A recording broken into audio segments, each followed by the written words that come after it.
dimanapun kalian berada, semoga Allah senantiasa melindungi kita semua dari segala macam penyakit dan segala macam mara bahaya teman-teman sekalian. Alhamdulillah pada hari ini saya mencoba memberanikan diri, karena sejujurnya saya juga kurang percaya diri kalau misalnya di depan kamera. Jadi saya mengajak rekan saya ini kita mau sharingnya mengenai percintaan yang kira-kira sering lah yang terjadi gitu. Jadi kita di sini cuma ngobrol santai aja, nggak serius-serius banget. Cuma ini aku pribadi itu berdasarkan dari apa yang aku alamin, apa yang aku udah pernah jalanin ya sebelumnya. Oke teman-teman, langsung aja kita bakal bahas pembahasan hari ini dengan temanya ditinggalin pas lagi sayang-sayangnya.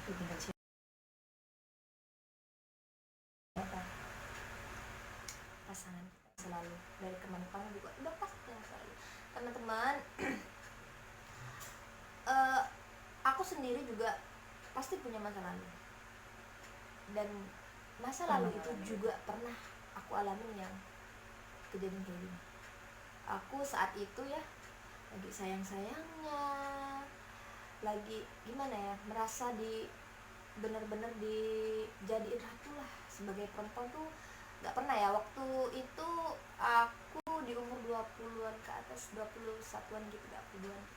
Jadi pada saat itu teman-teman kan dari sebelum-sebelumnya juga, dari umur sebelum, dari waktu belasan juga, aku itu kan ngertinya zaman dulu kan masih ada ya pacaran-pacaran. Tapi kalau sekarang ya aku masih jomblo gitu, karena udah apa ya, udah vakum lah dari hal-hal yang sejenis pacaran kecuali sudah menikah. Aku sebenarnya di umur sekian itu 21 gitu kan masih lah baperan gitu ya, masih mudah baperan gitu.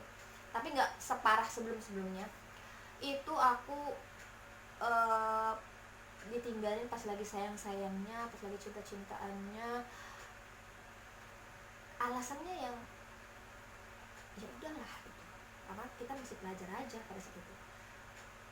Sampai hari ini teman-teman, dia yang masih ada, walaupun dianya ada di dunia ya masih ada, maksudnya ya masih sering kepikiran lah gitu. Tapi terus aku lawan, mungkin ya aku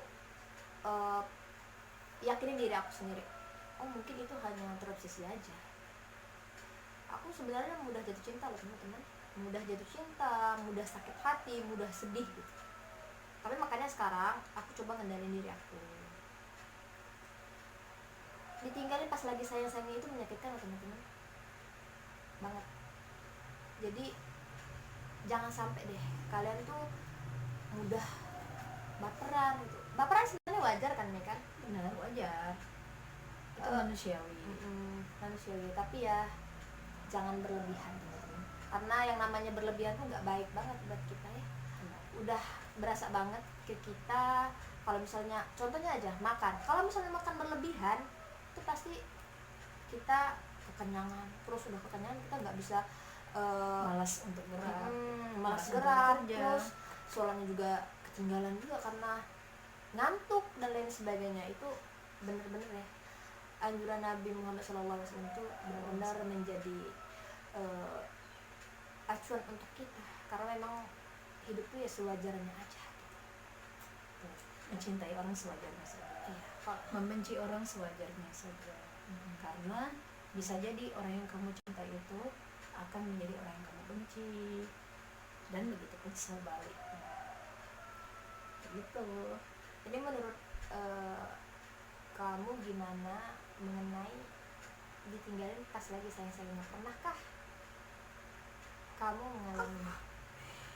Selama ini sih ya alhamdulillah sih pernah merasakan hal itu. Iya pernah teman-teman, ternyata semuanya pernah sekali.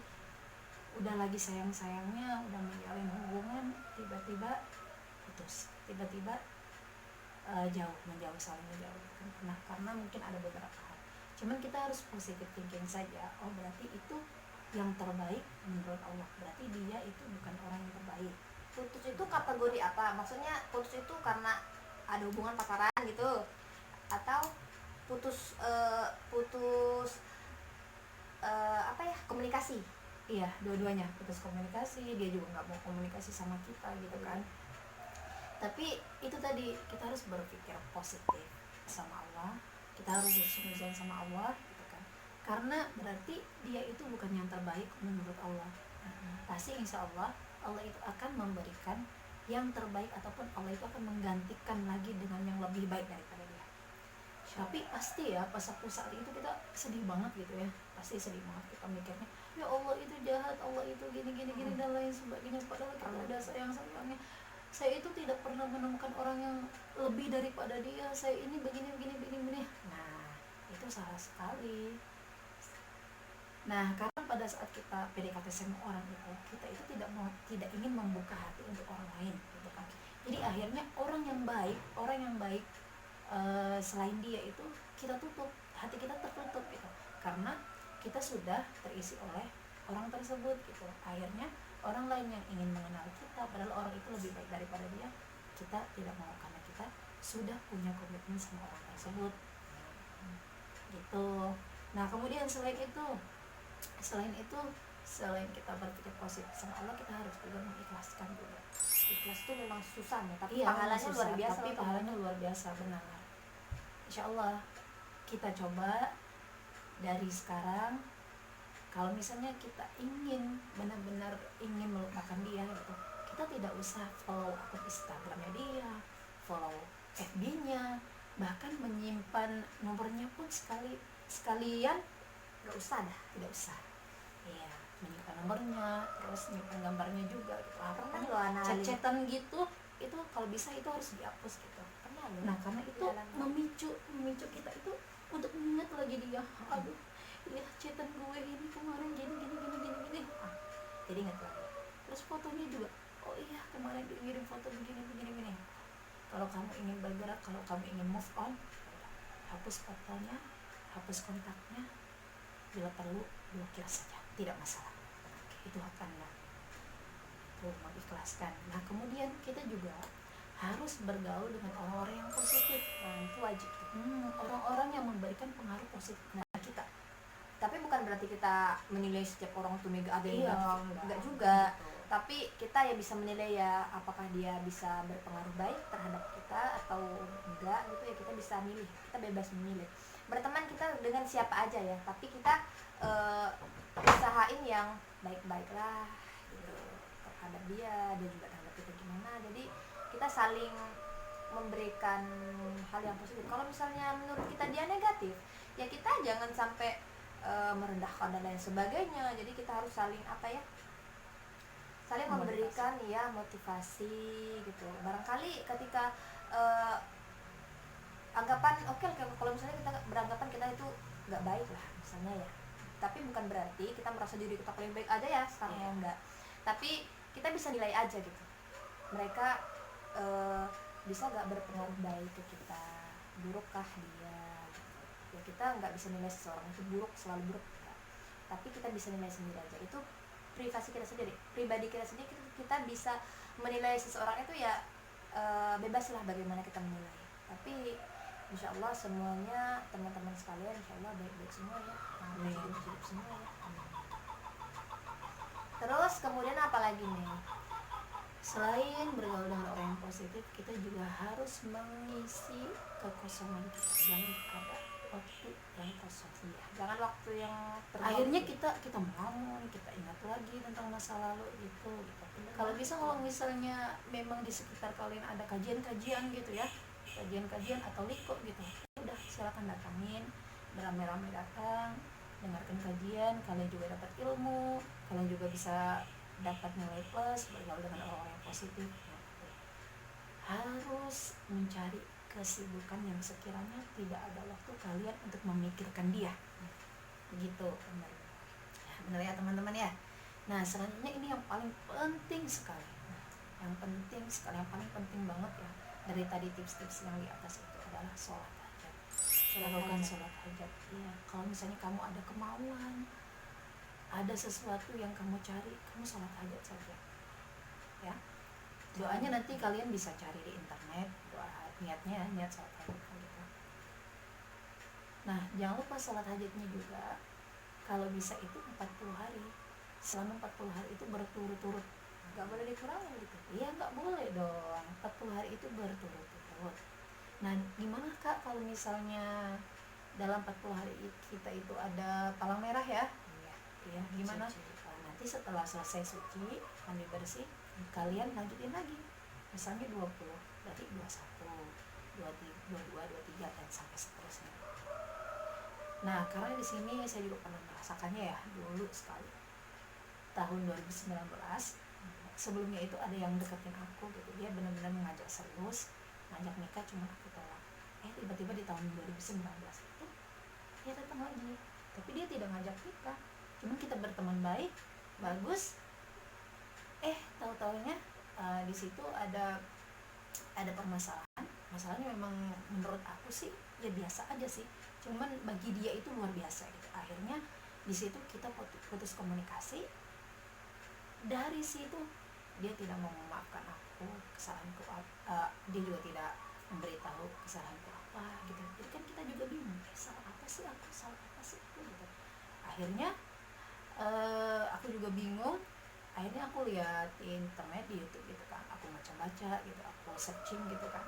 Nah, di sini aku mulai tertarik banget. Di situ ada yang menganjurkan bahwasanya ketika kita ingin melembutkan hati seseorang, ya kita sholat aja. Bukan ingin melembutkan saja ya. Bagi yang sekiranya kalian suka sama orang, terus orang itu belum suka sama kalian, dan menurut kalian itu orang itu bagus gitu, ini juga bisa kalian pakai gitu, bisa kalian laksanain ini kan bentuk ikhtiar juga ya, Iya betul, ini juga bentuk ikhtiar juga gitu. Jadi kalau misalnya kalian masih pernah merasakan cinta kalian bertepuk sebelah tangan, cobain sholat hajat aja. Ya, sholat hajat gitu. Itu saja. Baiklah, itu saja. Kira-kira kesimpulannya adalah, teman-teman, pertama jangan terlalu kebaperan. Bapernya boleh tapi dibatasi, jangan sampai yang berlebihan banget, menunjukkan yang nggak seharusnya gitu. Terus yang kedua, teman-teman harus berpikir positif, berteman dengan orang yang positif gitu, yang bisa memberikan pengaruh baik terhadap diri kita sendiri. Kemudian kita juga harus mengisi kekosongan. Iya, jangan sampai menyibukkan diri sekiranya tidak ada waktu untuk mengingatkan dia. Ya. Kemudian selanjutnya itu sholat hajat. Teman-teman, sholat hajat ini apakah hanya dilakukan ketika kita hanya ingin seseorang, melembutkan hati seseorang aja, atau kita suka sama orang pakai sholat hajat, atau bisa kita gunakan juga untuk kita punya keinginan ya hal-hal yang lain gitu?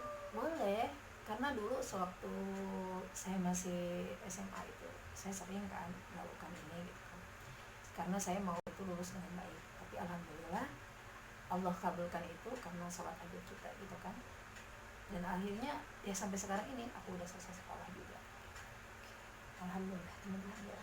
Jadi itulah tadi pembahasan yang kita yang nggak serius-serius banget maksudnya ya, tapi insya Allah semoga aja ini bermanfaat kalian semua ya. Tetap semangat ya, jangan putus asa. Allah itu sudah menciptakan manusia itu berpasang-pasangan, jadi tinggal kita aja gimana caranya untuk menjaga jodoh tersebut. terus kita lebih mendekatkan diri pada Allah, insya Allah. Oke, sampai ketemu di part selanjutnya teman-teman. Jangan lupa subscribe channel aku, like, comment, and share teman-teman. Semoga kalian dalam keadaan sehat walafiat, amin. Dan Allah lindungi dimanapun kalian berada. Assalamualaikum warahmatullahi wabarakatuh.